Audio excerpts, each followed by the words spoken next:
අවසරයි හැම කෙනෙකුටම තෙරුවන් සරණයි. අද දවසේ ටිකක් කාලය බොහොම වැය වෙලා තියෙන්නේ. විනාඩි 50ක් විතර කිට් වෙන්නම කාලය ගිහින් තියෙන හුඟක්. ඉතින් මේ දවස්වල අපි කතා කරගෙන යන තොරතුරු ටිකේදී අපේ ධර්ම දේශනාවට සම්බන්ධ වෙන දරුවෙක් යම් ප්‍රශ්නයක් ඉදිරිපත් කරලා තියෙනවා. ඒ ප්‍රශ්නෙට අනුව ඒ දරුවා කියලා තියෙන තැන අනුව හරි එක මේ අවසානයේ දෙන උත්තරේ හරි. ඒකෙදි කියනවා විඥාණය හටගන්න නම් නාම රූප ඕනමයි. නාම රූප හටගන්න නම් විඥාණය ඕනමයි. මේ දෙන්න එක්කෙනෙක් නැතුව හටගන්නේ නැහැ කියන තැන. දැන් නාම රූප හටගන්න නම් විඥාණය ඕන. විඥාණය හටගන්න නම් නාම රූප ඕන කියන එක කියන්නේ.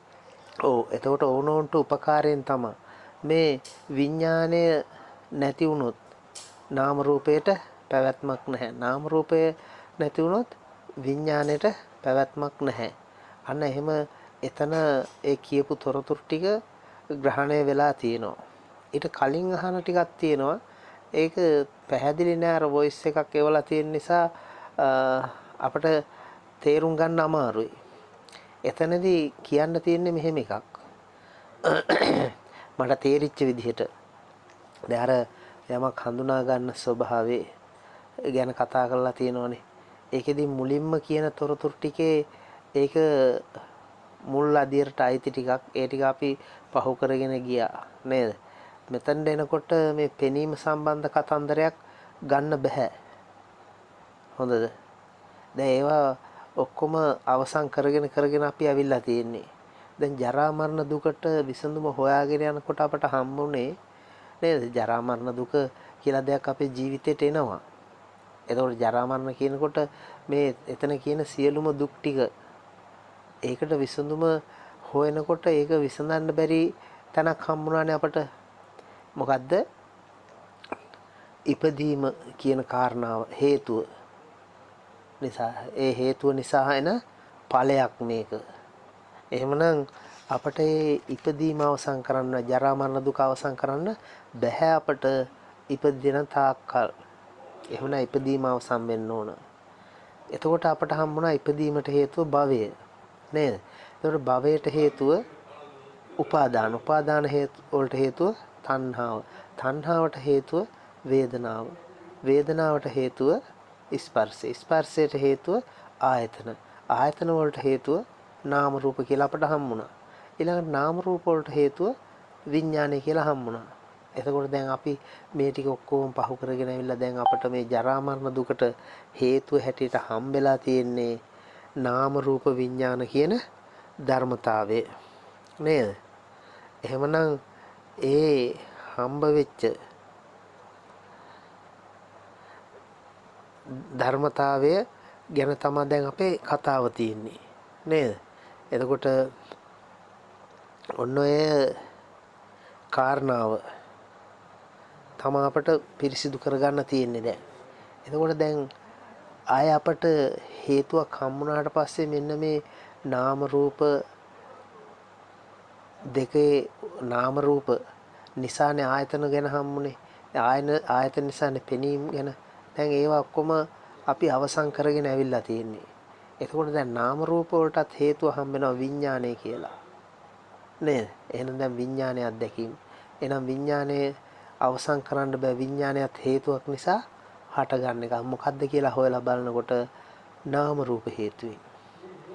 එතන ඊට පස්සේ තියෙනවා නාම රූප හේතුවෙන් විඥානත්, විඥාන හේතුවෙන් නාම රූපත්. එතකොට එතන ඕනෝන්ට උපකාරයෙන් දැන් හේතුවයි ඵලයයි දෙක එක මොහොතේ උපදින්නේ. දැන් අර හේතු සියල්ලම ඉවරයි. මුලින් හම්බෙන ඒවා අවසන්. දැන් මෙන්න මේක තමයි ජරා මරණ දුකට හේතුව. මේ පංච උපාදානස්කන්ධය. මෙතන කියන්නේ පංච උපාදානස්කන්ධයක්. එහෙනම් බුදුරජාණන් වහන්සේ කෙටි කරලා හකුල්ලා කියනවා කියලා සංකිච්ඡේන පංච උපාදානස්කන්ධා දුක්ඛ කියලා යමක් කිව්වනේ. අන්න එහෙනම් මේ සියලු දුක් වලට හේතුව මෙන්න මේක. මොකද්ද? නාම රූප විඥාන ඕනෝන්ට උපකාරයෙන් ඉපදිලා ඉතුරු නැතුම අවසන් වෙන බව. ඒ අවසන් වීම ඕනෙත් නැහැ. මෙන්න මෙහෙම දෙයක් මේ පංච උපාදානස්කන්ධේ නාම රූප විඥාන කියන්නේ පංච උපාදානස්කන්ධ. පංච උපාදානස්කන්ධය තමයි එහෙනම් මේ දුක මේ සියල්ලට හේතුව නේද? එහෙමනම් බුදුරජාණන් වහන්සේ අවබෝධ කරගත්ත සත්‍යම ධර්මතාවය ඔන්න ඔය පංච උපාදානස්කන්ධය. රූප වේදනා සංඥා සංකාර විඥාන කියන ධර්මතාවය. මම ඔයගොල්ලන්ට කිව්වා මං හිතන්නේ අර මස් ව්‍යංජනයේ උදාහරණේ මේ කිසිවක් එකිනෙකට වෙන් කරන්න බෑ කියලා නේද? එතකොට අතන අර දරුවා අහලා තියෙන ප්‍රශ්නෙට ඔතන උත්තරයක් එනවා. ඒ දරුවා යම් තැනකින් අහපු තොරතුරු ටිකක්ද කියන එක දන්නේ නැහැ. එහෙම නැත්නම් මෙන්න මේකේ තුලින්ම ගත් එකක් නම් මේ කියන කාරණාවේ ඉදිරියට විමසීම ගිහින් තියෙනවා. මේකෙන්ම ගත්ත ටිකක් නම් විමසීම හරියට කරලා තියෙනවා.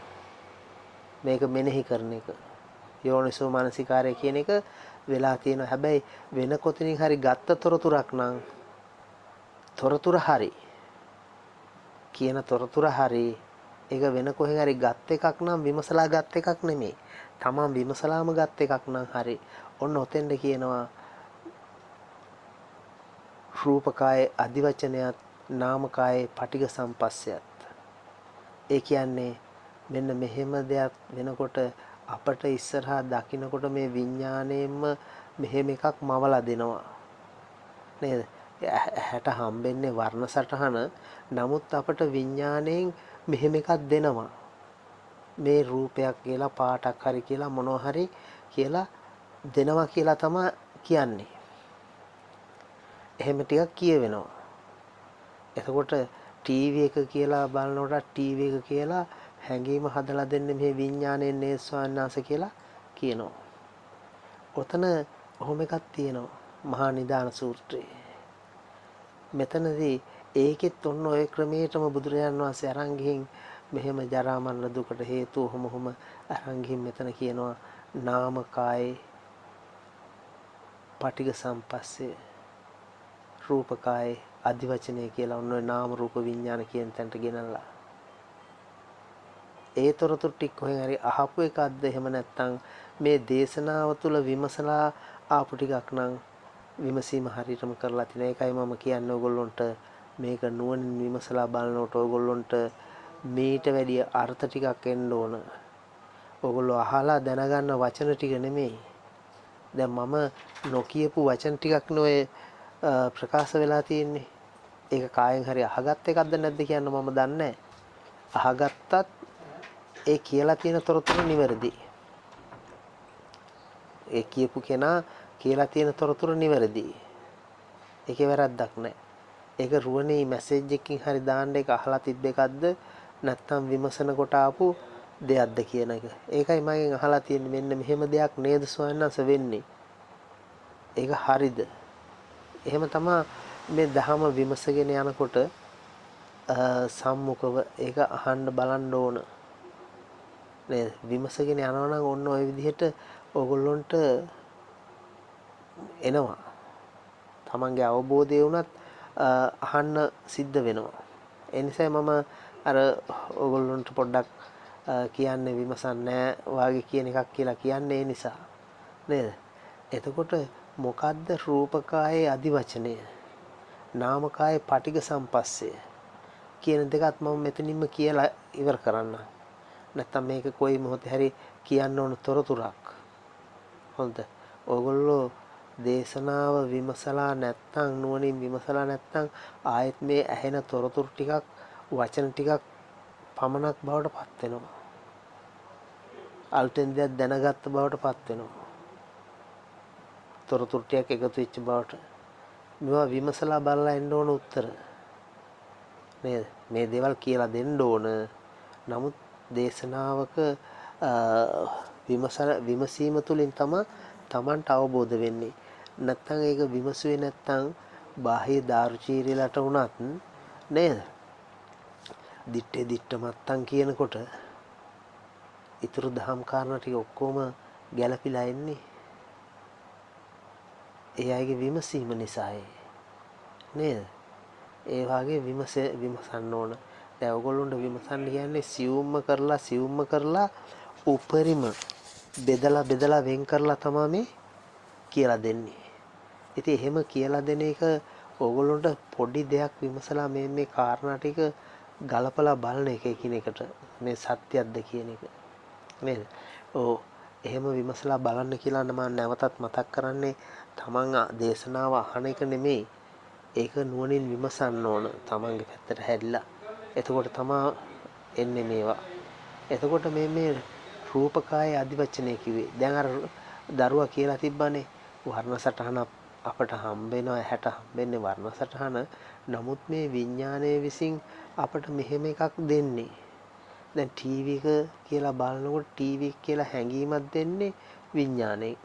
හරි. ඒ හැඟීම දෙන කෙනා වෙනම කෙනෙක්. නේද? ඒක මම කියන්නම්. දැන් රූපකාය අධිවචනය කියන්නේ අපට යමක් ඇස් ඉස්සරහට හම්බ වෙනකොට අපට ඒ දේවල් වල නංගන් ටිකක් අපට එනව නේද? අපට වර්ණ සටහනක් කියන තැනකට සීමා වෙලා නැහැනේ අපිට. අපිට මොනවා හරි යමක් පේනවා නම් අපිට මේ වෙලාවෙත් වටපිට පේනකොට පේන්නේ දේවල් වස්තුනේ නේ. ඔව්. නමුත් ඇත්තම ඇත්ත తত্ত্বය වර්ණයක් පේන එක නේ. ඒ වර්ණය පේනකොට මෙන්න මෙහෙන් ඒක රූපකාය කියලා කියන්නේ බුදුරජාණන් වහන්සේ. ඒ වර්ණය කියන්නේ රූපකාය. එතකොට මෙහෙන් රූපකාය අධිවචනය කියන්නේ ඒ රූපය වර්ණය හම්බෙන එක ඉක්මවා ගිහින් අධිවචනය කියන්නේ ඒකට නමක් ගමක් පැනවෙනවා. අපෙන් දැන් බලන්න ඕගොල්ලෝ වටපිටාවේ තියෙනවා ඔක්කොම ඕගොල්ලන්ට පේන්නේ ඒ දේවල් වස්තු නෙමෙයිද? දැන් මේ වර්ණ සටහන කියන එක අමතක කරලා බලන්නකෝ වටපිටාව. ඔයගොල්ලෝ කවදාකවත් ඕගොල්ලෝගේ ෆෝන් එකට වර්ණ සටහන කියලා හැඟීමක් ඉපදිච්ච දවසක් තියෙනවද? ඕක දකින්නකොට ෆෝන් එක කියලානේ අදහස් එන්නේ. ඇඳුමක් පැළඳුමක් ගන්නකොට ওই දේවල් වස්තු පරිහරණය කරනකොට කවදාවත් වර්ණ සටහනක් කියලා හැඟීමක් එන්නේ නැහනේ. ඒ වගේ දේවල් වස්තු විදිහටමනේ අපට හම්බෙන්නේ.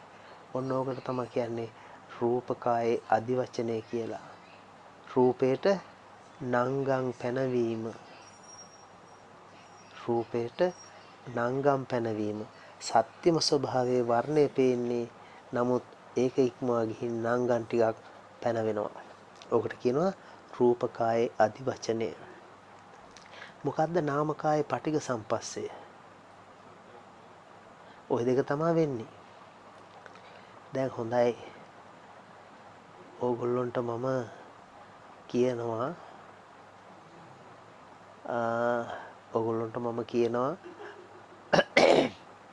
යම් දෙයක් මේ වෙලාවේ හොයන්න කියලා.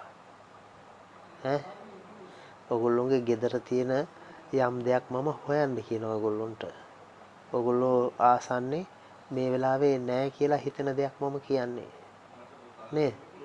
එතකොට ඔයගොල්ලන්ට මම කියනවා පොල් කට්ටක් හොයාගෙන එන්න කියලා. දැන් මම ඔයගොල්ලන්ට කිව්වා පොල් කට්ටක් හොයාගෙන එන්න කියලා. දැන් ඔයගොල්ලොන්ගේ මනසේ මේ වෙනකොට පොල් කට්ටක් කියන එකක් ඇඳිලා නැද්ද? මනසේ සිතුවිල්ලක් හැදිලා නැද්ද පොල් කට්ටක් කියලා? ඇඳිලා තියෙනව නේද මනසේ පොල් කට්ටක් කියලා සිතුවිල්ලක් තියෙනවා. දැන් ඔයගොල්ලෝ යනවා හොයන්න යනකොට බාහිරේ පොල් කට්ට කියන දේ ලෝක සම්මතිය තුළ අපි කතා කරන්නේ බාහිර පොල් කට්ට කියන දේ අපට වර්ණය පේනවා. අන්න එතකොට මෙන්න හොයපු එක හම්බුණා කියනවා. නේ? එහෙනම් දැන් මේ සිතුවිල්ල මේ ආපු හැඟීම නේද? අපේ හිතේ උපද්දපු සිතුවිල්ලක්. දැන් මේ සිතුවිල්ල ගැට ගන්නවා බාහිර රූපෙට. නේද? නාමකාය පටිඝ සම්පස්සේ. නාමකාය කිව්වේ මෙන්න මේ සිතුවිල්ලට. ඒකේ රූප මොකුත් නැහැ. ඒක සිතුවිල්ලක්. ඒක නාම ධර්මතාවය. ඒ නිසා තමයි නාමකාය කියලා කිව්වේ. එතකොට ඒක අන්න බාහිර තියෙන එකට අපි ගැට ගන්නවා. ඒකමයි මේ කියලා. ඔන්න ඕකට කියනවා නාමකායේ පටිඝ සම්පස්සය. ඒ කියන්නේ බාහිර දෙයට මේ උපද්දපු සිතුවිල්ල ගැට ගන්නවා. අතනදි කරන්නේ බාහිර පේන එකට මෙහෙන් අදි වචනයකට නංගම් පනවන එක. දැන් අපි පනවගත්ත දේ බාහිර තියෙනවා කියලා හොයනකමට ඒක හම්බ වෙනකොට සතුට වෙන බවට කියනවා රූප නාමකාය පටිඝ සම්පස්සය. ඔන්න ඔහොම ධර්මතාවයක් තමයි වෙන්නේ. ඔය සියල්ල වෙන්නේ කුමක් නිසාද? ඔය සියල්ල අවිද්‍යාව නිසා වෙන දේවල්. ඔය සියලුම දේවල් අවිද්‍යාව නිසා වෙන දේවල්.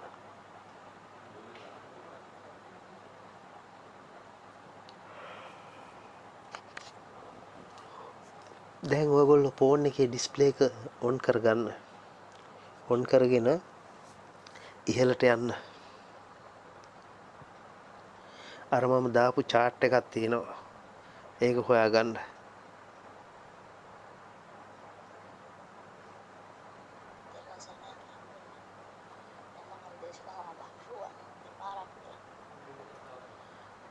හම්බෙන්නේ නැති කියලා මම හිතනවා ඔයගොල්ලන්ට ඒක. කලින් දාලා තියෙන්නේ මම අර ෆොටෝ දෙකක් යම් chart එක. ඒකේ උඩ එකට. දැන් මෙන්න මෙතන තියෙනවා අපි බුදුරජාණන් වහන්සේ අවබෝධ කරගත් ආකාරය කියලා ජාති ඉඳන් ජරා මරණ ඉඳන් ජාති භව එහෙම උඩට ඇවිල්ලා නාම රූප වල හේතු විඥානය කියලා හම්බ වෙනවා. ඊට පස්සේ මෙතන නාම රූප විඥාන ඕනෝන්ට උපකාරයෙන් උපදිනවා. පෙරපසු නොවේ එකම මොහොතේ. ඒ කියන්නේ නාම රූප හේතුවෙන් විඥානයත් විඥාන හේතුවෙන් නාම රූපත්. මේ දෙකේ එකක්වත් නැතුව මෙයාට පවතින්න බෑ. එතන තමයි සාරිපුත්ත මහරහතන් වහන්සේ අර කියන බටමිටි උදාහරණේ ගන්න වෙන්නේ අපට. එතකොට දැන් හිතලා බලන්න ඕගොල්ලොන්ට දරමිටි දෙකක් හරි නේද? කෝටු මිටියක් හරි මොනවා හරි මිටි දෙකක් බැඳලා අඩි 6-7ක් උස ඒවා කියන්නකෝ. බැඳලා ඔය දෙක පුළුවන් ඕගොල්ලොන්ට මිදුලේ තියලා එකට එක හේතු කරලා තියන්න. නේද? ඒ මිටි දෙක එකට එක හේතු කරලා තියන්න පුළුවන් රඳවලා අවකාශයේ. හැබැයි ඔය දෙකෙන් එකක් හෝ කොයි වෙලාවෙ හරි අපි අයින් කරොත් අනිත් එක තවදුරටත් තියෙනවද? නැහැ. ඒකේ මොහොතේම බිමට වැටෙනවා. ඕක දෙපැත්තේ තියෙන කෝක අයින් වුණත් අනිත් ඉතුරු වෙන එක රැඳෙනවද? නැහැ. ඒකේ මොහොතේම ඒකත් වැටෙනවා. අන්න ඒ වගේ තමයි මේ නාම රූප අවසන් වුණොත් විඥානය අවසන් වෙනවා. විඥානය අවසන් වුණොත් නාම රූප අවසන් වෙනවා. එහෙමනම් උපදින කොටත් උපදින්නේ නාම රූප උපදිනවා විඥාන හේතුවෙන්. විඥානය උපදිනවා නාම රූප හේතුවෙන්. මේ හේතුවයි ඵලයයි එක මොහොතේම එකටම උපද්දන්නේ. ඕකට කියනවා අඤ්ඤමඤ්ඤ ප්‍රත්‍ය. ඒ කියන්නේ ඕනොන්ට උපකාරයෙන් කියන එකට අඤ්ඤමඤ්ඤ ප්‍රත්‍ය. ඒ කියන්නේ චුට්ටක්වත් පෙරපසු නොවේ එකම මොහොතේ ඉපදිලා එකටම අවසන් වෙන්නේ. එකටම ඉපදිලා එකටම අවසන් වෙන්නේ. කවුද එකටම උපදින්නේ? මොකද්ද එකටම උපදින්නේ? මෙන්න මේ රූප වේදනා සංඥා සංකාර විඥාන කියන මේ ධර්මතාවය. ඒ කිසිවක් එකිනෙකට වෙන් කරන්න බෑ.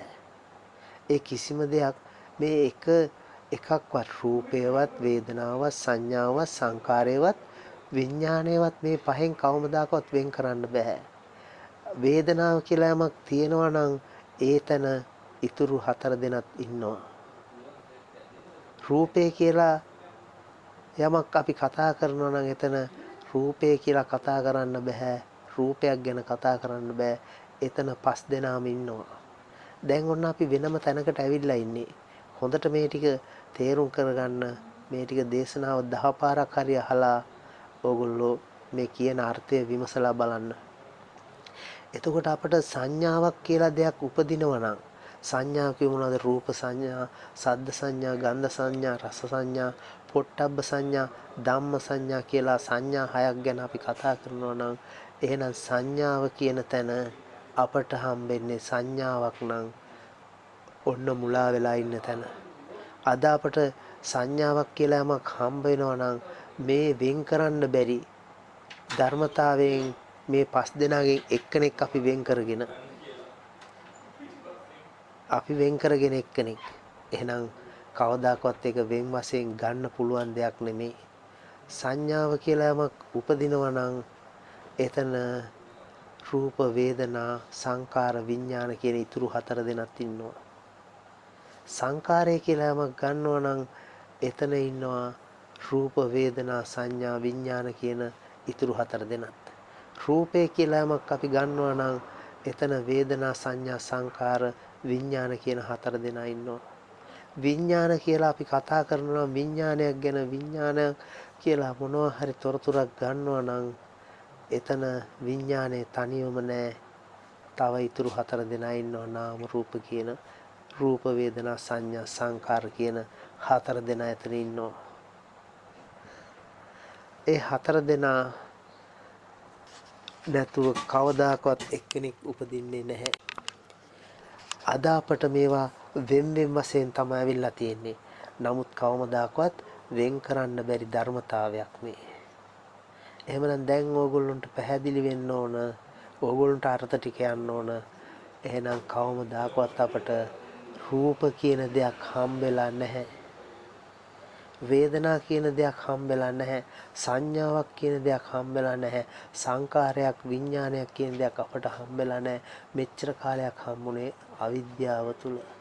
සත්‍යම ධර්මතාවය නම් මෙතන විඥානයක් ගැන කතා කරා නම් මෙතන ඉඳලා තියෙනවා මේ පස් දෙනාම. රූප කියලා යමක් ගැන වර්ණ රූපය ගැන හෝ ඇහැ කියන්නේ රූපයක් ඇහැක් ගැන හෝ මොනවා හරි දෙයක් ගැන කතා කරා නම් එහෙනම් එතන පස් දෙනාම ඉඳලා දැන් ස්පර්ශය ගැන කතා කරා නම් එතනත් රූප වේදනා සංඥා සංකාර විඥාන පස්ස මනසිකාර කියලා එතන යමක් තියෙනවා. අන්න එතෙන්ඩයි අයිති වෙන්නේ. එහෙනම් මේ පංච උපාදානස්කන්ධයටයි අයිති.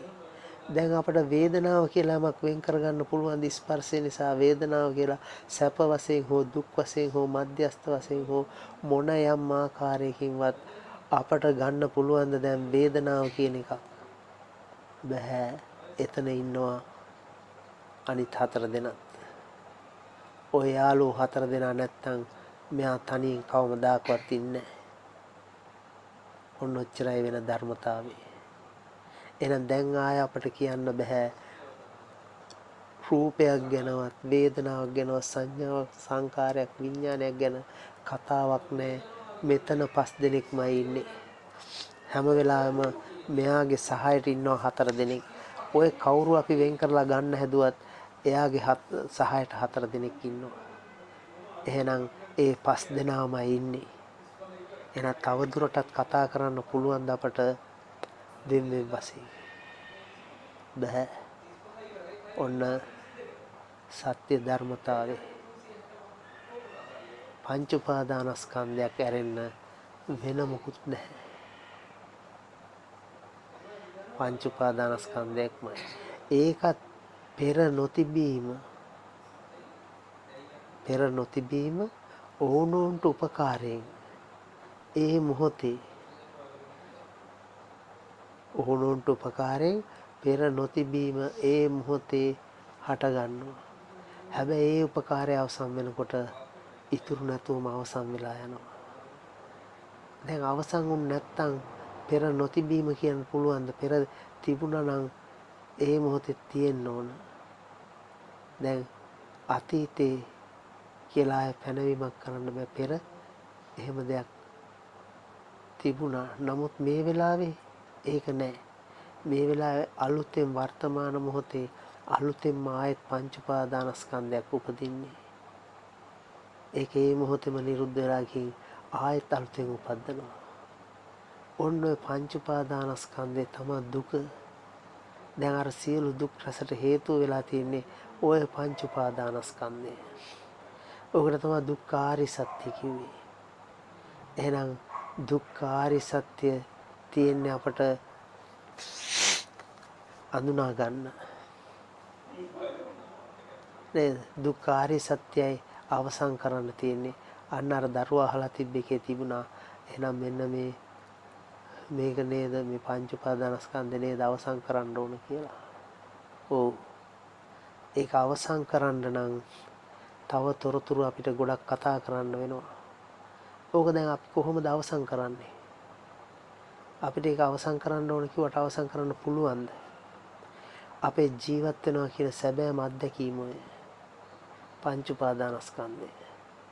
බලමු අපි ඒක කොහොමද අවසන් කරන්නේ කියලා. මෙතනදී මෙන්න මේ chart එකේ බලන්න ඔය සත්‍ය නොදන්නාකම නේද? ඔය සත්‍යතාවේ නොදන්නාකම ලෝක සත්‍යයන්ගේ අත්දැකීම ආරම්භ වෙන හැටි ඔතන සඳහන් වෙලා තියෙන්නේ. දැන් මෙතෙන්ට ආවට පස්සේ විමසගෙන ආවට පස්සේ බුදුරජාණන් වහන්සේ උතෙන්ට විමසලා නේද? තවම බෝසත්ත්ව අවදියේ තමයි විමසීම කරගෙන එන්නේ. ඉතින් බුදුරජාණන් වහන්සේ මේ දේශනාව දේශනා කරනවා. එතකොට ඔන්න ඔතෙන්න විමසීම ඇවිල්ලා. දැන් ඔය ධර්මතාවය නම් වෙන්නේ ඔතනින් එහා යමක් සිද්ධ වෙන්නේ නැත්තම් නේද? ඔච්චරමයි වෙන්නේ.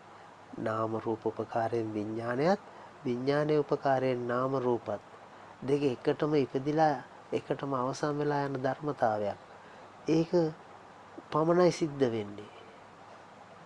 එහෙමනම් එතනින් එහාට යමක් බුදුරජාණන් වහන්සේට මුණ ගැහෙන්නෙත් නැහැ. සත්‍යම ධර්මතාවය කියලා ඔන්නොච්චරයි හම්බෙන්නේ. සැබෑම ජීවිත අත්දැකීම. එතනින් එහා කිසිවක් හම්බෙන්නේ නැහැ. එහෙමනම් කොහොමද මෙච්චර කාලයක් සසර ගියේ කියලා හොයනවා. බෝසත්යන් වහන්සේ ඒ වෙලාවේ හොයනවා. එහෙමනම් මේ අනවරාග්‍ර සංසාරයක් අඬමින් වැළපෙමින් ශෝක කරමින් නිරේ තිරිසන් ලෝක, പ്രേත ලෝක, අසුර ලෝකවල, දිව්‍ය ලෝක, බ්‍රහ්ම ලෝකවල සැරිසරමින් මෙච්චර කාලයක් කොහොමද මේ ආවේ? මේ ධර්මතාවය නම් වෙන්නේ මේක ඉතුරු නැතුවම අවසන් වෙනවා. නොතිබීමමයි උපදින්නේ ඉතුරු නැතුව අවසන් වෙනවා කියලා ධර්මතාවය හම්බුනාට පස්සේ බුදුරජාණන් වහන්සේට ඒ ධර්මතාවය විමසුවාට පස්සේ ආය මොකුත් පැනවීමක් වෙන්නේ නැහැ. ඔය නාම රූප විඥාන ගැන පැනවීමක් වෙන්නේ නැහැ කිසිවක්. නාම රූප කියලාවත් විඥානය කියලාවත් පැනවීමක් වෙන්නේ නැති තැනක් හම්බෙනවා. ඒ සියල්ල නිරුද්ධ වෙලා යන බවක්.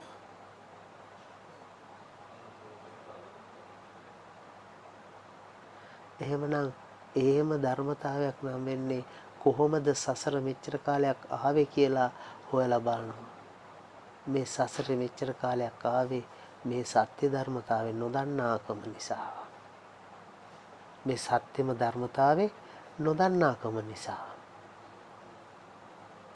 දැන් මේ මොහොතේ බුදුරජාණන් වහන්සේට අවබෝධ වුණාට ඊට කලින් ඔහොම එකක් දැනගෙන හිටියේ නෑනේ. නමුත් ලෝකේ පවතින ඇත්තම ඇත්ත ධර්මතාවය. ඔය ටික නැති වෙන්නේ නැහැ කවදාකවත්. ඒක ඇහෙන එක පුරුදු කරන එක ඒක අතුරුදහන් වෙලා යනවා. එහෙම එකක් ඒ වචනත් එක්ක අතුරුදහන් වෙනවා. නමුත් වෙන සිද්ධිය එකම එකයි.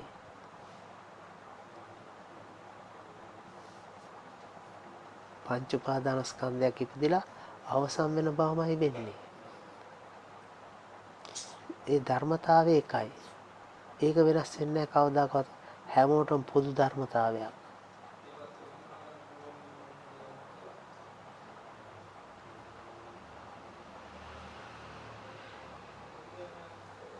ওই ධර්මතාවය ගැන නොදන්නාකමටයි අවිද්‍යාව කියලා කිව්වේ.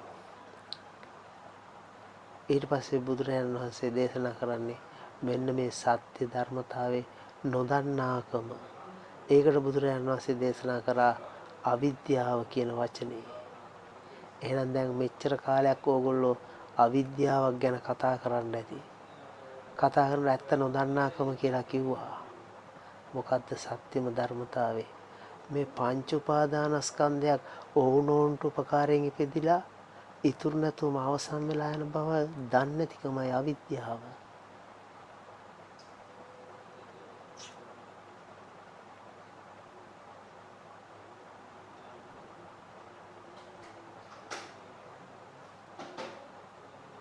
ඔය ධර්මතාවයේ නොදන්නාකම නිසා තමා මේ තාක් සංසාරයක් අඬමින් බැලපෙමින් ශෝක කරමින් එන්න සිද්ධ වුණේ. ඔන්නෝක බුදුරජාණන් වහන්සේට අවබෝධ වෙනවා. එතකොට බලන්න මෙන්න මේ chart එකේ තියෙන්නේ නේද? මේ ෆොටෝ එකේ තියෙන්නේ මේ සත්‍ය ධර්මතාවයේ නොදන්නාකම. ඒකට කියනවා මොකද්ද? අවිද්‍යාව. ඔය සත්‍ය ධර්මතාවයේ නොදන්නාකම නිසා තමයි සංකාර කියලා යමක් වෙන්නේ. මොනවද සංකාර? කාය සංකාර, වචී සංකාර, මනෝ සංකාර කියලා යමක් සිද්ධ වෙනවා. ඒවා මොනවද? පුඤ්ඤාභි, අපුඤ්ඤාභි, ආනංජාභි කියන සංකාර කොටසත් වැටෙනවා. දැන් පුඤ්ඤාභි සංකාරය කරන්න පුළුවන් කාය සංකාරේනොත්, වචී සංකාරේනොත්, මනෝ සංකාරේනොත් තුනෙන්ම කරන්න පුළුවන්. ඒ වගේම ඒ තුනෙන්ම කරන්න පුළුවන් අපුඤ්ඤාභි සංකාරේනොත්. ඒ තුනෙන්ම ආනංජාභි සංකාරයත් කරන්න පුළුවන් පින්වත්නි. එහෙනම් දැන් මේ මොන සංකාරය කරත් කෝක කරත් යමක් ගැන හිතලා කල්පනා කරන එකයි සංකාරය කිව්වේ.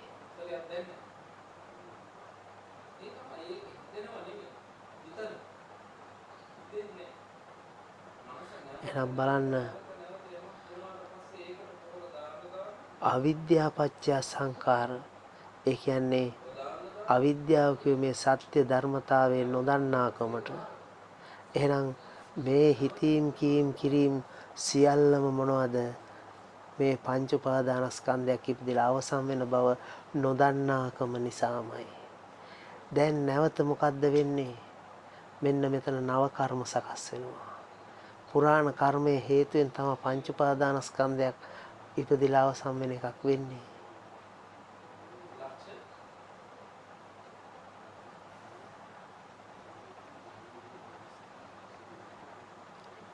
බලන්න දැන් හරියටම අවිද්‍යාව කියන දේ අවසන් වුණොත් තවදුරටත් සංකාර වලට ඉඩ නැහැ. ඉඩක් තියෙයිද? නැහැ. එහෙනම් මේ සත්‍ය නොදන්නාකම නිසා මොකද්ද සත්‍ය? පංච උපාදානස්කන්ධයක් ඕනෝන්ට උපකාරයෙන් ඉපදිලා ඉතුරු නැතුවම අවසන් වෙන බව නොදන්නාකම අවිද්‍යාව.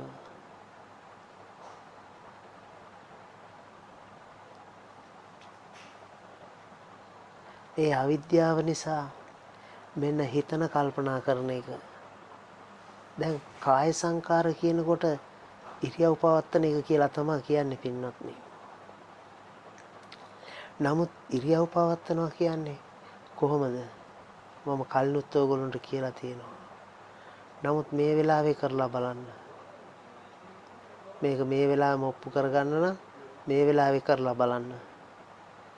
ඕගොල්ලෝ කිසිම හැඟීමක් සිතුවිල්ලක් හදන්න නැතුව ඔය ඉඳගෙන ඉන්න තැනින් නැගිටින්නකෝ. කිසිම හැඟීමක් සිතුවිල්ලක් හදන්න නැතුව නැගිටින්න ඕන කියලා අදහසක් හදන්න නැතුව ඔය ඉඳගෙන ඉන්න තැනින් නැගිටින්න. කාට හරි නැගිටින්න පුළුවන් වුණා නම් මට කියන්න. සිතුවිල්ලක් හදන්න නැතුව.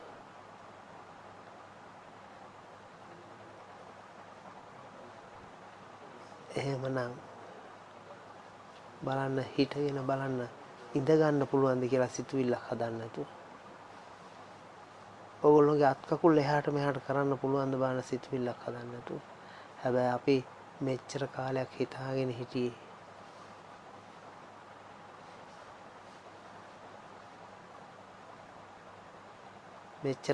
හිතාගෙන හිටියේ පින්වත්නි.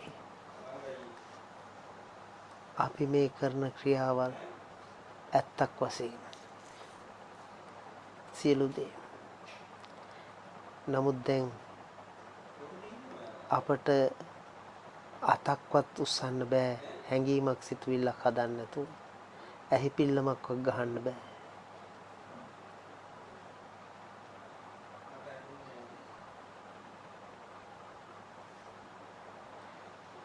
ඇයි ධර්මතාවයේ නාම රූප විඥාන ඉපදිලා අවසන් වීම නම් උනේ. දැන් මම කියලා හැඟීමක් උපදින්න නැතුව මගේ අත උස්සන්න පුළුවන්ද? එහෙනම් මම කියලා හැඟීමක් හදාගන්න බෑ මෙතන. එහෙම හැඟීමක් හදාගන්නකොටත් මම කියලා හැඟීම හදාගන්නකොටත් නාම රූප විඥාන ඉපදිලා ඉතුරු නැතුවම අවසන් වෙලා ඒ ස්කන්ධ පහ අවසන් වෙනකොට මම කියලා හදපු හැඟීමත් අවසන් වෙලා පින්නවා. ඔන්න සත්‍ය ධර්මතාවයේ නොදන්නාකම නිසා ඒ නොදන්නාකමට කිව්වා අවිද්‍යාව කියලා. දැන් අවිද්‍යාව නිසා තමයි සංකාර හටගන්නේ. මොනවද සංකාර? කාය සංකාර, වචී සංකාර, මනෝ සංකාර කියන ටික කිව්වා. එහෙමනම් මෙන්න මේ කය සිතුවිල්ලක් හදන්න නැතුව එක ඇහි පිල්ලමක්වත් ගහන්න බැරි නම් අන්න බලන්න බුදුරජාණන් වහන්සේ දේශනා කරා නේද මේ හිසේ ඉඳන් දෙපතුල දක්වා ශරීරය මලමිනියක් කියලා. මලමිනියක් කියලා දේශනා කරානේ. එහෙනම් මේ තමා කියලා ගත්ත තැනත් දිගපල්ල බඹයක් පමණ ශරීරේ මලමිනියම තමා.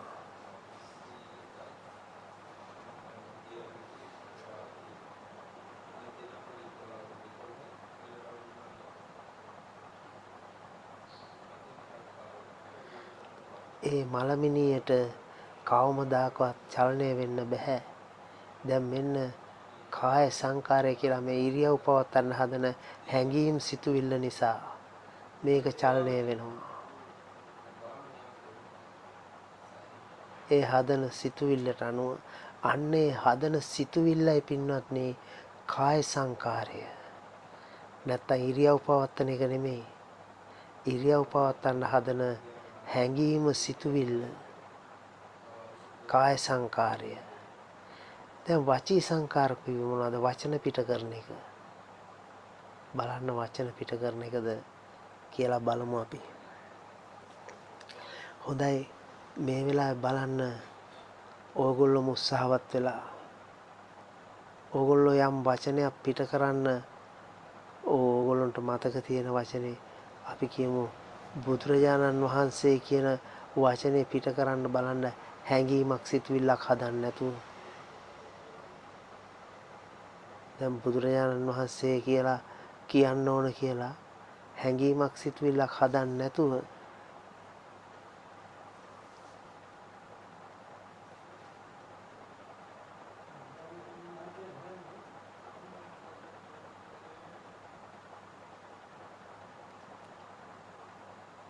බැහැ නේද පින්වත්නි? වචනයක් පිට කරන්න බැහැ නේද? හැඟීමක් සිතුවිල්ලක් හදන්න නැතුව. එහෙනම් පින්වත්නි මෙච්චර කාලයක් අපි වචන පිට කරනවා කියලා කරේ මෙන්න මේ හැඟීමක් සිතුවිල්ලක් උපද්දපු එක. ඒකට අනුව ශබ්ද පිට වුණා ඇරෙන්න. වෙනත් දෙයක් නම් සිද්ධ වුන්නේ නැහැ.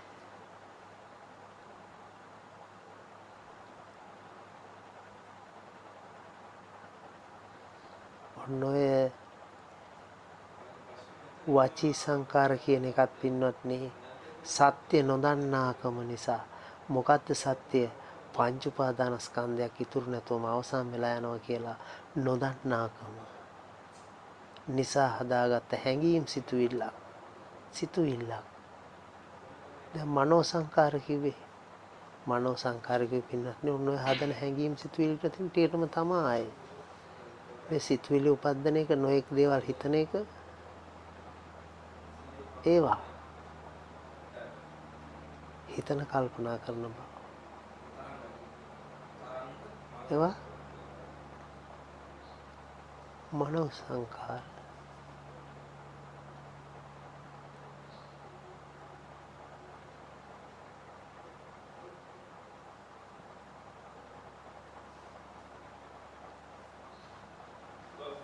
එහෙනම් පින්වත්නි ඔන්න ඔය කාය සංකාර, වචී සංකාර, මනෝ සංකාර කියලා තුනම තියෙන්නේ මොකක් නිසාද? අවිද්‍යාව නිසා. අවිද්‍යාව පත්‍ය සංකාර. දැන් අවිද්‍යාව කිව්වේ මොකද්ද? බුදුරජාණන් වහන්සේ අවබෝධ කරගත්ත ඔබෙත් මගෙත් කාගෙත් පොදු ධර්මතාවය, ජීවිත අත්දැකීම. ජීවත් වෙනවා කියලා අපි කියන ටික මොකක්ද? අපේ ජීවිතවල සෑම කෙනෙක්ගේම ජීවිත අත්දැකීම පංච උපාදානස්කන්ධයක් ඉපදිලා ඉතුරු නැතුවම අවසන් වෙන බව. ඔන්න ඔච්චරමයි ජීවිතය කියලා කියන්නේ. ජීවිත අත්දැකීම ඔච්චරයි. ඔන්න ඔය සත්‍ය ධර්මතාවේ නොදන්නාකමට කිව්වා පින්වත්නි අවිද්‍යාව කියලා. දැන් ඒ සත්‍ය ධර්මතාවේ නොදන්නාකම නිසා තමා හිතන කල්පනා කරන බවක් වෙන්නේ.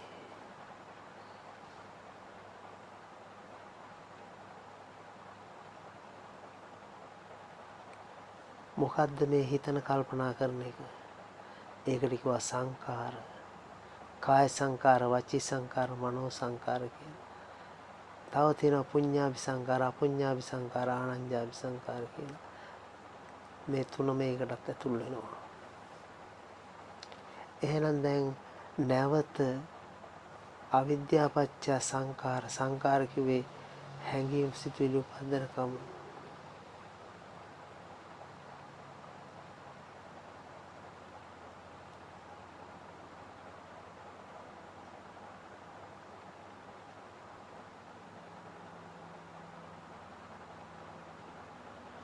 මේ සංකාර කියන දේවල් පින්වත්නි තියෙන්නේම අවිද්‍යාව නිසා.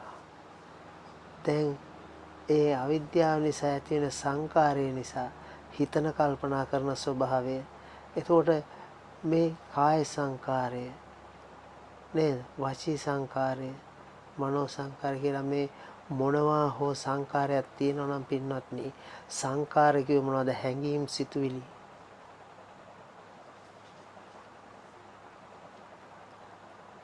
ඔය සියල්ලම කොහෙන්ද උපද්දන්නේ? හැඟීම්, සිතුවිලි උපද්දන්නේ විඥාණයෙන්. එහෙනම් සංකාරය නිසා උපද්දන්නේ මොනවද? නැවත නැවත විඥාණය උපද්දනවා පින්වත්නි.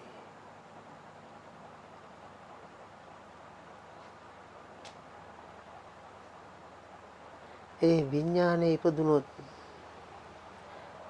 ඒ විඥානය උපදිනවා නම් ඒක කවමදාකවත් වෙන්න බෑ. විඥානය උපදින්නේ නැහැ නාම රූප නැතුව. නාම රූප නැත්තම් පින්වත්නි විඥානය උපදින්නේ නැහැ. එහෙනම් දැන් විඥානය ඉපදුනොත් අනිවාර්යයෙන්ම නාම රූප කියලා යමක් ඇත. දැන් බලන්න මේකේ අවිද්‍යාව ඇත්ත නොදන්නාකම. ඒ නිසා මෙන්න මේ ඇත්ත නොදන්නාකම මොකක් කිව්වද? පංච උපාදානස්කන්ධයක් ඕනෝන් උපකාරයෙන් ඉපදිලා ඉතුරු නැතුවම අවසන් වෙන බව නොදන්නාකමට කිව්වේ අවිද්‍යාව. දැන් අවිද්‍යාව නිසා සංකාර කියලා යමක් සිද්ධ වෙනවා. සංකාර නිසා විඥානය කියලා යමක් උපද්දනවා. විඥානය සහ නාම රූප. දැන් නාම රූප උපද්දවොත් නාම රූප තිබුණොත් ආයතනෙ උපදිනවා. ආයතන තිබුණොත් ස්පර්ශය ඇති වෙනවා. ස්පර්ශය ඇති වුණොත් වේදනාව කියන දේ ලැබෙනවා. වේදනාව කියන දේ ලැබුණොත් තණ්හාව උපදිනවා. තණ්හාව ඉපදුනොත් භව. භවයේ තිබුණොත් ජාතිය.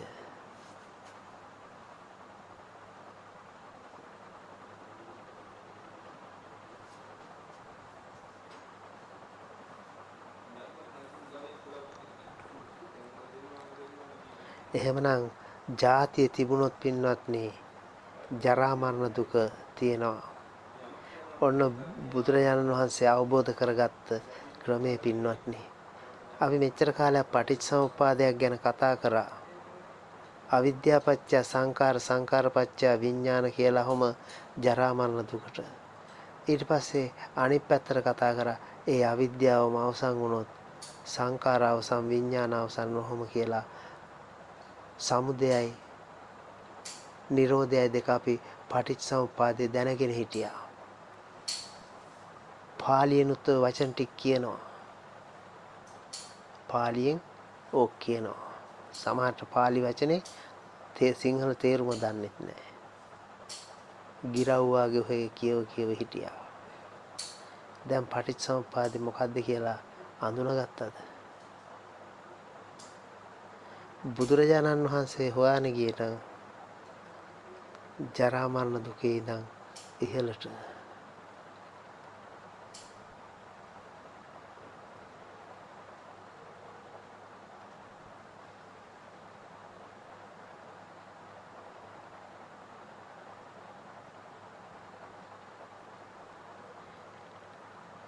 දැන් ඒ කියපු පටිච්චසමුප්පාදේ මේ කියපු එකේ බලන්න විසඳීගෙන යන්නේ කොයි පැත්තෙන්ද කියලා.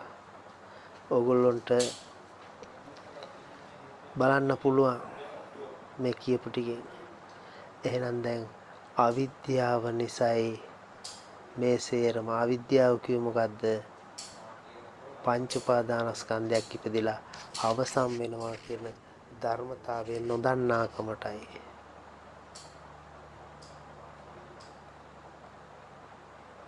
සත්‍යම සත්‍ය ධර්මතාවය. බුදුරජාණන් වහන්සේ අවබෝධ කරගත්තේ මේ ලෝකේ සත්‍යයක්ද අසත්‍යයක්ද? සත්‍යයක් කියලා නේද අපි කියන්නේ. එහෙනම් ඒ සත්‍ය තමයි මෙන්න මේ නාම රූප විඥාන ඕනෝන්ට උපකාරයේ පිළිලා ඉතුරු නැතුවම අවසන් වෙන බව.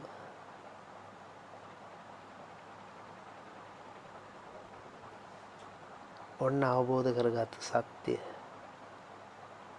අනිත් සියල්ලම ඔන්න සත්‍ය නොදන්නාකම නිසා මේ ලෝකේ සියලුම ගනුදෙනු කරන දේවල් සියල්ලම ඔය සත්‍ය නොදන්නාකම නිසා.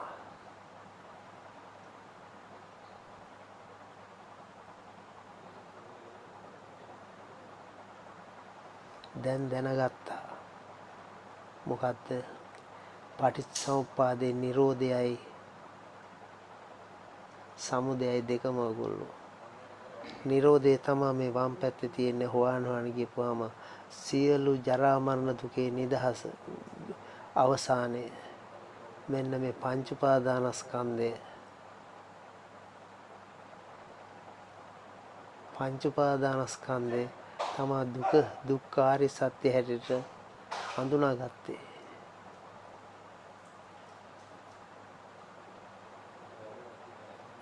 ඒ දුක්ඛාරි සත්‍ය මිසක් ජරා මරණ දුක වින්දේ වෙනත් දෙයක් හින්දා නෙමෙයි. ඔන්න පංච උපාදානස්කන්ධය නිසා බුදුරජාණන් වහන්සේ දේශනා කරන පින්වත්නි, තේසං ධම්මානං ජාති කියලා. මම මේ මොහොතේ උපදින හැඟීම සිතුවිල්ල ජාතිය කියලා පනවනවා කියනවා. එනම් පින්වත්නි බලන්න, ඉපදීම ඒ මොහොතේ උපදින සිතුවිල්ල උපදිනවා කියන්නේ උපත කියන්නේ. දැන් අර කලින් කියපු ඔක්කොම බොරු කරගෙන යන්නේ. දැන් හතර ආකාරයකින් උපත ලැබුණා, අණ්ඩ ජලාබුජ කියලා කිව්වා. ඔය ඔක්කොම මව් කුසෙන් එළියට ආපුවා ගැන කතා කරේ.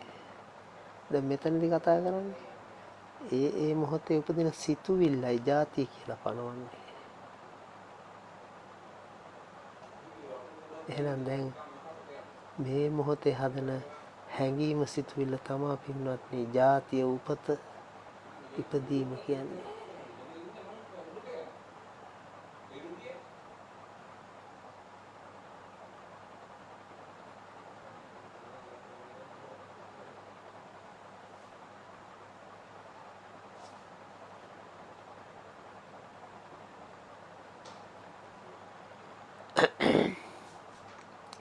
එහෙනම් පින්වත්නි අපි බලමු මේ වෙනකොට ඔයගොල්ලන්ට දැන් දුක කියන දේත් අඳුනගත්තා. අවිද්‍යාව කියන්නේ මොකක්ද කියලා අඳුනගත්තා. දැන් මෙන්න මේ අවිද්‍යාව තියෙනකම් මේ ඇත්ත නොදන්නාකම තියෙනකම් මේ සත්‍යම ධර්මතාවය දැන් දැනගත්තා. නාම රූප විඥාන ඕනෝන්ට උපකාරයෙන් ඉපදිලා ඉතුරු නැතුවම අවසන් වෙනවා කියලා දැනගත්තා. අහගත්තා. ඒ සත්‍ය නොදන්නාකමට අවිද්‍යාව කියන්නේ. දැන් අපි ඉන්නේ අවිද්‍යාව තුලද විද්‍යාව තුලද කියලා හොඳට විමසලා ඔයගොල්ලෝ උත්තරයක් ගන්න. අවිද්‍යාව තුලයි ඉන්නේ. දැන් ඕගොල්ලන්ට මේ බණ කියනවා ඇහෙනව නේද? අවිද්‍යාව පත්‍ය සංඛාර සංඛාර පත්‍ය විඥාන විඥාන පත්‍ය නාම රූප නාම රූප පත්‍ය සලආයතන. දැන් ආයතනයක් උපද්දගෙන නෙමෙයි දැහෙන්නේ. සලආයතන නිරෝධන වෙන්න නම් නාම රූප නිරෝධ වෙන්න ඕන. නාම රූප නිරෝධ වෙන්න නම් විඥානේ නිරෝධ වෙන්න ඕන. විඥානේ නිරෝධ වෙන්න නම් සංකාරේ නිරෝධ වෙන්න ඕන. සංකාරේ නිරෝධ වෙන්න නම් අවිද්‍යාව නිරෝධ වෙන්න ඕන.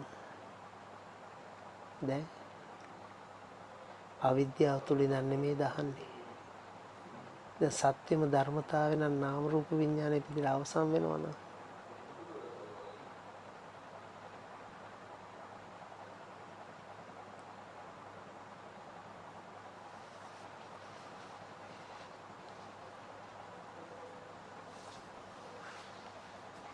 දැන් මොකද්ද කරන්න කියලා බලන්නකෝ. මොකද්ද කරන්න සිද්ධ වෙන්නේ? අපිට මෙන්න මේ අවිද්‍යාව අවසන් කරන්න වෙනවා. එහෙමනම් මේ අවිද්‍යාව තියෙනකන් සංකාරය කියන දේ සිද්ධ වෙනවා. එහෙමනම් ඒ සංකාර කිව්වේ හැඟීම් සිතුවිලි. සිතුවිලි කිව්වේ ධම්ම. ඒ තේසන් ධම්මානං ජාති. එහෙනම් ආය අතනින් පල්ලෙහා තිනේවා කතා කරන්නවත් ඕනද? ඒ මොහොතේ හැඟීම උපදිනකොටම ජාතිය කියන දේ හට අරන්.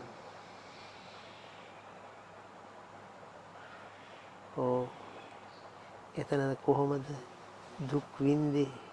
දුක් විඳින්නේ කොහොමද කියන ටික මම තව දේශනාවකින් පැහැදිලි කරලා දෙන අරමුණෙන් අද දේශනාව මෙතනින් අවසන් කරනවා. ඔබ සැමට සම්මා සම්බුදු සරණයි. නමුත් මෙන්න මේ දේශනා කරපු සුළු වෙලාව ඇතුළත ඔයගොල්ලන්ට යම් අපහැදිලි තැනක් තියෙනවා නම් ඔයගොල්ලන්ට අහන්න පුළුවන් ඒ ගැන. ඒකට මම අවස්ථාව දෙනවා තව විනාඩි 5කින් විතර. ඔයගොල්ලෝ මේ වෙලාවේ මේ අහපු තොරතුරු ටික ගැන විනාඩි 5ක් විතර මෙනෙහි කරන්න. මම සම්බන්ධ වෙනකම්. ඊට පස්සේ ඔයගොල්ලන්ට අපහැදිලි තැනක් තිබුණොත් මොනවා හරි මගෙන් අහන්න පුළුවන්.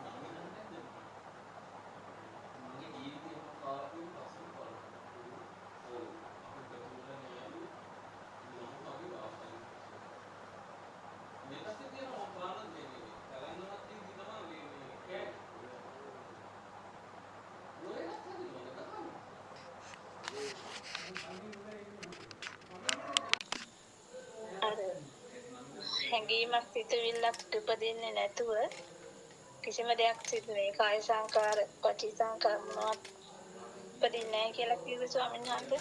ඕ දැන් අපි නිරන්තරයෙන්ම අපිට ස්වාමීන් වහන්සේ ස්පිල්ලම් ගහින එක වෙනවනේ. ඒක අපි දන්නේම නැතුව නෙවෙන්නේ. හොඳයි මේ වෙලාවේ S2 අරගෙන හිතන්න නැතුව ඇහි පිල්ලම් ගහන්න බලන්න. මේ වෙලාවේ ප්‍රායෝගික කරලා බලන්න. හිතන්න නැතුව S පිල්ලම් ගහලා බලන්න. පුළුවන්ද කියලා? පුළුවනිද? හොඳයි දැන් දකුණු අත උස්සන්න සිතුවිල්ලක් හදන්න නැතුව අත උස්සන්න ඕන කියලා සිතුවිල්ලක් හදන්න නැතුව අත උස්සන්න පුළුවන්ද? පුළුවන්ද ඒ බෑ? වගේ දෙයක් බෑ ස්වාමීන් වහන්සේ දැන් අත්පය හොලවන එක නම් මේ හිතලම නේ කරන්න ඕනේ නැගිටින්න ඕන කියලා හිතන්න ඕන. ඇස් පිල්ලම් වාඩි ගහන්න. වෙන්න ඕනේ කියලා. හොඳයි. දැන් මුලින් මේක විනිශ්චය කරාද නැද්ද? මෙන්න මේක මලමිනියක් කියන තැනට මේ ශරීරය කියන එක හිසේ ඉඳන් දෙපතුල දක්වා මේක මලමිනියක් කියන තැනට තොරතුට්ටියක් මං කිව්වනේ. එහෙමයි ස්වාමීන්. ඈ එතකොට එතෙන් දෙනකම් විනිශ්චයට ආවනම් මලමිනියට ඇහිපිල්ලම් ගහන්න පුළුවන්ද? බෑ. අතපය හොල්ලන්න පුළුවන්ද? බෑ. එතකොට මේ හිසේ ඉඳන් දෙපතුල දක්වා මේ ශරීරයේ මලමිනියක් හැටියට දකින්න කියලා බුදුරජාණන් වහන්සේ දේශනා කරා. දැන් මේ දේශනා කරපු ටික අපි ඒ විදිහට නොකර බුදුරජාණන් වහන්සේගේ අවවාදානුශාසනාවට පිටින් ගිහින් අපිට ධර්ම අවබෝධ කරගන්න පුළුවන් වේද? ඈ? බෑ ස්වාමීන් වහන්සේ. බෑ. එහෙනම් උන්වහන්සේ මුලින් පූර්ව භාග ප්‍රතිපදාවේ අපිට විමසන්න කියපු ටික විමසලා ඒ තැන් විසඳ ගන්න වෙනවානේ. එහෙමයි. ඒ නිසා නේද මම කිව්වේ මුලින් මේ ටික අනිවාර්යයෙන්ම ඕන ඉස්සරහට ඕගොල්ලන්ට ඉදිරි කරන දේශනාවලට ඕගොල්ලන්ට චුට්ටක්වත් අර්ථයක් ගන්න බෑ මේ ටික විසඳුන් නැත්තම් කියලා මම කීප වතාවක් කියලා තියෙනවානේ. මම එහෙනම් මං කරන්න ඕන දේ මං කරලා තියෙන්නේ. ඈ මම කරන්න ඕන දේ මම කරා. කියන්න ඕන දේ කිව්වා. එතකොට ඒ ටික විසඳෙන්නේ නැතුව අපිට මේ තරම් විසඳන්න බෑ.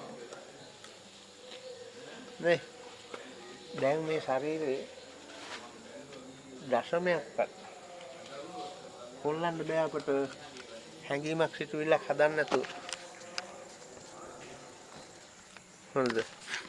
දැන් චුට්ටක් හොල්ලන්න කරන්න බැරි නම් ඇහි පිල්ලම් ගහන්න පුළුවන් වේද අපිට? ඒක ඉබේ වෙනවා කියලා තමයි හිතන්නේ. දැන් හොඳයි හිතන්නකෝ. මෙච්චර කාලයක් හිටපු තැන් වලින් නැගිට්ටා. ඇවිද්දා. අතපය එහාට මෙහාට දික් කරා හැකුළුවා. ඔබ දැන් දැනගෙන හිටියද සිතුවිල්ලක් උපද්දලා කරන්න කියලා? ඈ? කො? නෑ ස්වාමීන් වහන්සේ අපි එච්චරක් දුරට හිතුවේ නෑනේ. එහෙම දන්නේ නෑනේ හිතන්නේ ඒකයි අවිද්‍යාවෙන් හිටියේ. හිතුවේ නැති එක නෙමෙයි. දැනගෙන හිටියද? දැනගෙන හිටියෙත් නෑනේ ස්වාමීන් වහන්සේ. අන්න ඒක තමයි. එහකොට ඔච්චර කාලයක අපි දන්නේ මේක හැඟීමක් සිතුවිල්ලක් උපද්දලා ක්‍රියාත්මක කරන එකක් බව අපි දැනන් හිටියද? නැහැ. ඒ ටික දන්නේ නැහැ. ඒ තමයි සත්‍ය ධර්මතාවය නොදන්නාකම. නේ? එතකොට ඔන්න ධර්මතාවය නොදන්නාකම ධර්මතාවයේ අවිද්‍යාව තුළ ඉන්න එකවත් අපි දැනගෙන ඉඳලා නැහනේ. දැන් අවිද්‍යාව තුළනේ සංකාරය නේ. ඒ සංකාරයවත් මොකද්ද කියලා අපි දැනගෙන ඉඳලා නැහනේ. අවිද්‍යාව නිසා හටගන්න එක. අවිද්‍යාව කියන්නේ පංච උපාදානස්කන්ධයක් හටගෙන නිරුද්ධ වෙන එක නොදන්නාකම. හැබැයි අවිද්‍යාව තුල අපි හිටියේ. අවිද්‍යාව තුල වෙන සිද්ධියක් තමයි සංකාරය කියන එක. ඒකවත් අපි දැනන් ඉඳලා නැහනේ. දැන් වචනයක් පිට කරන්න පුළුවන් ද අපට? බලන්නකො හිතලා පුළුවන්ද කියලා. හැබැයි අපි ඔහේ කටටෙන කියන ගියා. ඒවන් නිකම්ම කියුණා නෙමෙයි. ඔය එකක් ගානේ හැංගීමක් සිතුවිල්ලක් හදලා. එහෙම උනේ නැහැ කියනවා නම් අපි බුදුරජාන් වහන්සේට කරන චෝදනාවක් අබුතේ. බුදුරජාන් වහන්සේගේ අවබෝධයට කරන අභියෝගයක් නේ. එතකොට මිස්ගේ ප්‍රශ්නේ විසඳුණාද? තව මොනවද තියෙන්නේ ගැන?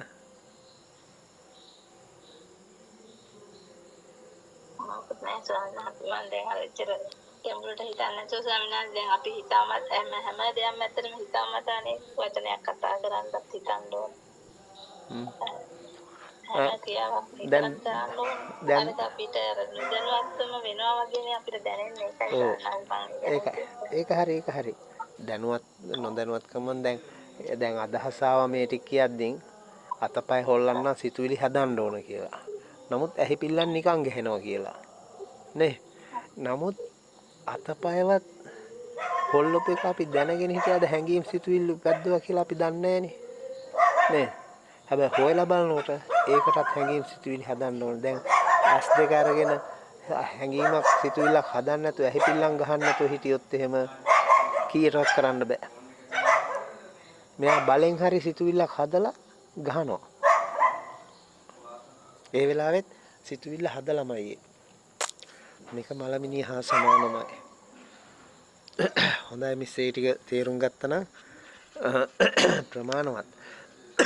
එතකොට මේ දේශනාව නම් හැබැයි ඔයගොල්ලොන්ට මෙතෙන් ගලප ගන්න අමාරුයි. නැවත අහන්න සිද්ධ වෙනවා. දිගින් දිගටම අහන්න සිද්ධ වෙනවා මේ දේශනා. එකපාරක් දෙපාරක් නෙමෙයි. ඒ ඇහුවා විතරක් මදි.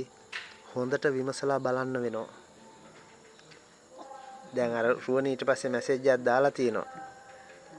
ඒ මැසේජ් එක මම කියෙව්වා. නෑ එහෙම හිතනකොටලු හිතුනේ. හරිද? එහෙම හිතනකොටලු එක එහෙම එකක් හිතුනේ. ඒ කියන්නේ විමසීමෙන් එන්න ඕන තොරතුරු ටිකේ එන්නේ. හරිද? විමසීමෙන් එන්න ඕන තොරතුරු ටික කියන්නේ මෙහෙම දෙයක් එවලා තියෙන්නේ. අහගන්නකෝ. මං කල්පනා කළා මේ මොකද්ද කියලා. රූපය දැක්කම හිතට එනවනේ නාමය. එතකොට ඒක කියන්න වෙන්නේ රූප නාමය කියලා. ඒ කියන්නේ මේ අර්ථ ටික හරියටම නෙමෙයි නාමය කියන තර අරන් තින්නේ මං හිතන විදිහට. වේදනා සංඥා සංකාර කියන ටික දන්නේ නැහැ. ඒ වචනේ ඇතුලේ මට එහෙම එකක් හිතෙනවා. කියන්නෙම නාමය රූපය රූප නාමය කියලා නේ. නමුත් අපි කියන්නේ නාම රූපයක් කියලානේ. ඒක දන්නේ හිතින්නේ. එතකොට ඉස්සර වෙන්නේ මනෝ විඥානය. මෙතන චූටි ගැටලුවක් තියෙනවා මේ දීලා තියෙන උත්තරේට අනුව. අර ආපු එක හරි. ඒ තවත් එතන හිතන්නේ මේ නාම රූප කියන එකට රූපයයි නාමයයි කියලා නාම රූප කියන එකට නාමයයි රූපයයි කියලා අදහසක් වාගේ. නාම රූප කියන එකට රූප නාම කියලා අදහසක් අරන් තියෙනවා. රූපයට කියන නම කියන එකක්. ඒක වැරදි. මොකද ඒ ගැන මම තොරතුරු ටික කියන්නම් පස්සේ වෙලාවක. ඔය තොරතුරු ලියලා එකේ ගැටලු තියෙන ටික निराකරණය කරලා ප්‍රශ්න අහන්නකෝ. එතකොට මම විසඳලා දෙන්නම්. හොඳයි. තව කවුරු හරි ඉන්නවද? ලොකු ප්‍රශ්නයක් නැහැ. කීපෙක වෙන පොඩ්ඩක් ඒ පැත්තට තුමු. නැත්නම් තේරුනේ මේ සියල්ලටම හේතු අවිද්‍යාව නිසා කියලා තමයි අවසන්.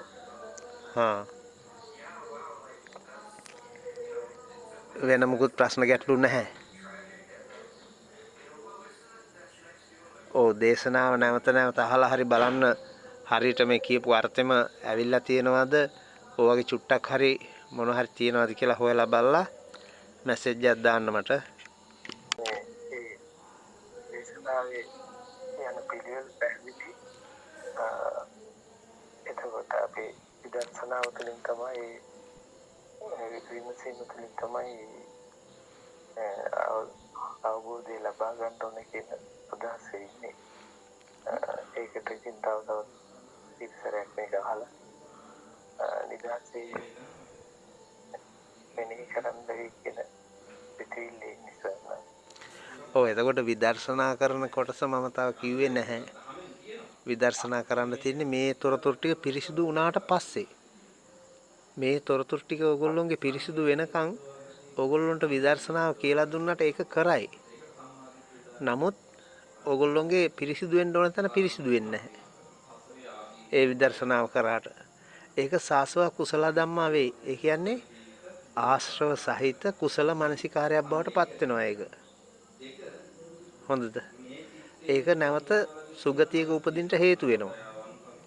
දැන් ජරා මරණ දුකෙන් නිදහස් වෙන්නේ නැහැ. ආශ්‍රව ගෙවෙන විදිහට විමසන්න නම් විදර්ශනාවෙන් ඒක ආශ්‍රව ටික ගෙවෙන්න නම් මේ කියන තොරතුරු වල ප්‍රශ්න ගැටලු නැතුව පිරිසිදු වෙන්න ඕන. මේ වගේ ප්‍රශ්න එන්න ඕන මොනවා හරි කාට හරි. ඒකයි මම කියන්නේ අහන්නේ හැම වෙලාවෙම. ඔයගොල්ලන්ට තේරුණාද ප්‍රශ්න මොකුත් නැද්ද කියලා අහන්නේ ඒ නිසා. හොඳට දේශනාව අහන්න. අහලා විමසලා බලන්න ඔය කියන තොරතුරු ටික කියපු පළියට පිළිගන්න එපා. හරිද? මම කියන පළියට මේ එක වචනයක්වත් පිළිගන්න එපා. ඕගොල්ලෝ සංසන්දනය කරලා බලන්න මේ වචනෙන් වචනට මෙහෙම කිව්වනම් මෙහෙම වෙනවද? කොහොමද මෙහෙම වෙන්නේ? හොඳද? ඇයි මෙහෙම කියන්නේ? ඔය ප්‍රශ්න ටික ඉස්සරහට දාගෙන ඔයගොල්ලෝ විමසන්න ඒ කාරණා ටික. දේශනාව අහලා ඒ ටික විමසන්න එහෙම. ඔයගොල්ලන්ට ඒක විමසන ක්‍රමේ නැතුව ඔය ප්‍රශ්නේ තියෙන්නේ. Taman තර්ක විතර්ක කරන්න තමන් තුල තමා තුල විතර්කයක් ගෙනියන්න ඕන. මේක ඇහිච්ච පමණින් හරි වචන ටික අහලා තියෙන වචන ටිකට සමානයි. එතකොට හරි කියලා හිතෙනවා. එහෙම හරි කියලා බාර ගන්න එපා මේ කියන එක වචනයක්වත්. මේ කියන එක වචනයක්වත් බාර ගන්න එපා. ඔයගොල්ලෝ විමසලා බලන්න. විමසන්න කියන්නේ ඒක. හරිද? එතකොට තමයි එන්නේ Tamanට ඇයි මේක මෙහෙම කියන්නේ? මේ මෙහෙම කිව්වට මෙහෙම වෙනවද? කොහොමද වෙන්නේ කියන එක Tamanට අන්න එනවා. එතකොට අදහස් ප්‍රශ්න හොඳද? ඒ විදිහට කරන්න හැම කෙනෙක්ම බලලා. සාමාන්‍යයෙන් අය පාරක් දේශනාව අහන්න ඒ අහලා හරි ගැටලුවක් තිබුණා සාමාන්‍යයෙන් කතා කරන්න සාමාන්‍යයෙන් අද දවසේත් අපි සෑම සියලු දෙනා විසින් මේක රාශී කරගත්තා වූ සියලුම කුසල සම්බුද්ධ ශාසනයට ලෝකයට අපවත් ආරක්ෂා කරන්නා වූ සියලු දේවරුන්ට අපි අනුමෝදන් කරමු. අනුමෝදන් වීමෙන් සතුට සිත් ඇති කරගන්නා දේවරු විසින් මේ පින්වත් පිරිසට යහපත් පිහිට ආරක්ෂාව නිරන්තරයෙන් සලසත්වා. ඒ වගේම අනන්ත සසර පටන් මේ මොහොත දක්වා ඔබ මම නමින් මේ පරලෝකීය යම් ඥාතිවරයෙක් සිටිනම් පින් බලාපොරොත්තුෙන් ඒ සියලු දෙනාට මේ පින් අනුමෝදන් කරමු. අනුමෝදන් වීමෙන් එයාගේ ජීවිතය යහපත් භාවයට පත් වේවා. ඒ වගේම අපි සෑම සියලු දෙනා විසින් අනන්ත සසර පුරාවට මේ දක්වා ඒක රාශී කරගත්තා වූ සියලුම කුසල් මාව පැවිදි භූමියට පත් කරගෙන දහම් විනය කියා දුන්නා වූ ඒ පින්වත් ලොකු ස්වාමීන් වහන්සේට අපි අනුමෝදන් කරමු. අනුමෝදන් වීමෙන් උන්වහන්සේගේ කායික රෝග පීඩා සුවපත් වීමේ ජීවිතයේ මුතුම අරහත්ත්වය සාක්ෂාත් කර ගැනීමට මේ සියලු කුසල් හේතු වාසනා වේවා. අනන්ත සසර පටන් මේ මොහොත දක්වා මාංචින් ඒක රාශී කරගත්තා වූ සියලුම කුසල් මේ පින්වත් පිරිසටම අනුමෝදන් කරන අනුමෝදන් වීමෙන් මේ ජීවිතේම උතුම් ධර්ම අවබෝධය ලැබේවා කියලා මම ප්‍රාර්ථනා කරනවා. ඔබ සමට සම්මා සම්බුදු සරණයි.